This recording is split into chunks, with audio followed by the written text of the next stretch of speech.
આ ન્યૂઝના પ્રાયોજક છે tattoo and nail studio. અમારું સરનામું છે ઓમ બિઝનેસ પ્લાઝા, સર્કિટ હાઉસની સામે, હાલર રોડ, વલસાડ. અને પ્રીત એસ્ટેટ એજન્સી.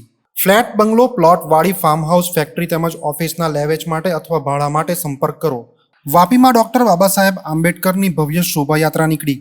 મોટી સંખ્યામાં ભીમ સૈનિકો રહ્યા ઉપસ્થિત. વાપીમાં 14મી એપ્રિલે બાબા સાહેબ આંબેડકર જયંતિ નિમિત્તે ભવ્ય શોભાયાત્રાનું આયોજન કરવામાં આવ્યું હતું.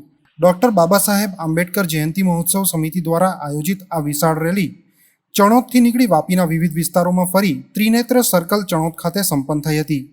બંધારણના ઘડવૈયા ડોક્ટર બાબા સાહેબ આંબેડકરની 14મી એપ્રિલ 2024ના રોજ 133મી જન્મજયંતિ હતી. આ જન્મજયંતિ નિમિત્તે ભવ્ય રેલીનું આયોજન કરવામાં આવ્યું હતું. ડોક્ટર બાબા સાહેબ આંબેડકર, સમ્રાટ અશોકા, મહાત્મા જ્યોતિબા ફૂલે સંયુક્ત સમિતિ વાપીના નેજા હેઠળ આ રેલીનું આયોજન કરવામાં આવ્યું હતું. ડીજેના તાલે મોટી સંખ્યામાં ઉપસ્થિત લોકોની હાજરીમાં નીકળેલી શોભાયાત્રાનું ડોક્ટર બાબા સાહેબ આંબેડકર નગર સાગર ફળિયા ચણોદથી પ્રસ્થાન થયું હતું.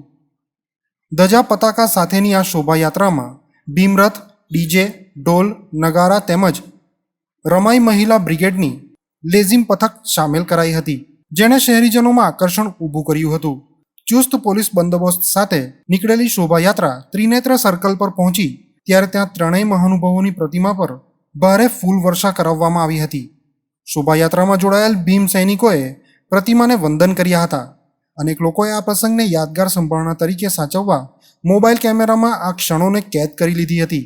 ત્રિનેત્ર સર્કલથી આ શોભાયાત્રા ભડકમોરા, 4 રસ્તા, ઇમરાનનગર, ગાંધીજીની પ્રતિમા, કોપલ્લી રોડ થઈને ગુંજન વંદે માતરમ ચોક, અંબામાતા મંદિર, મોરારજી સર્કલ, પ્રાઇમ હોટલ, વિશાલ મેગા માર્ટથી VIA હોલ 4 રસ્તા થઈ મોડી સાંજે ફરી ત્રિનેત્ર સર્કલ પર પહોંચી હતી, જ્યાં સંપન્ન થઈ હતી.